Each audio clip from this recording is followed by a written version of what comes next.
Hi there everybody, this is Science That Sticks. Today we are having a look at the so-called book moon. I'm using a Skywatcher, it's a 114, that means it's 114 millimeter across refracted telescope. It's taken light that has travelled from the sun to hit the moon. It's hit the moon, reflected off of the moon, and then come down to my telescope with a bit of fine tuning. That light enters my telescope, hits a mirror at the back, which is then reflected to the lens, which is giving you this image on my iPhone 13, which is attached to my telescope. Plato's crater is there. That's about as much as I can zoom in on my phone. The lens that I'm using is a fixed lens, so I can't get any more detail than this.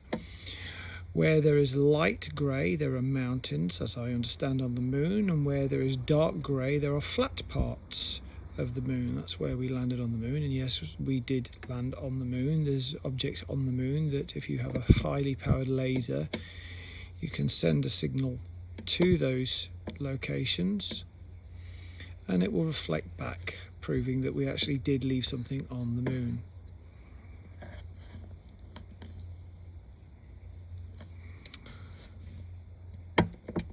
In about 14 days from now, so 2 weeks, this full moon will become a new moon to us and will get in the way of the sun's path, creating an eclipse, a solar eclipse.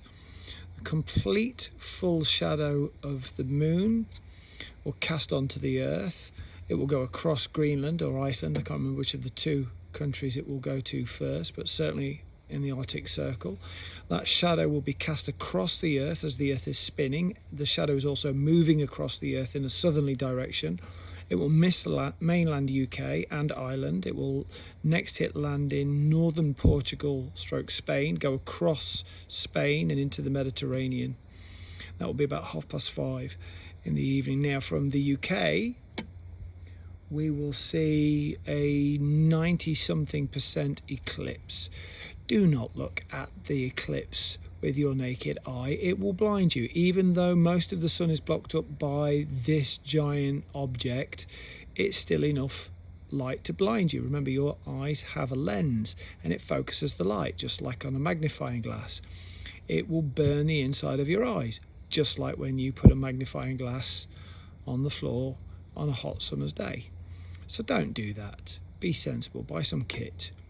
It's not expensive, but it will prevent you from going blind. And every animal on the earth that roams the planet during the day knows not to look directly at the sun. So make sure that you're a bit more sensible than most. But anyway, when it gets to that situation, I'll find myself somewhere nice to be, and we'll enjoy the solar eclipse like we did a few marches ago. Till next time, take care, ladies and gentlemen. Stay cool and enjoy this moon. Get out and have a look at it.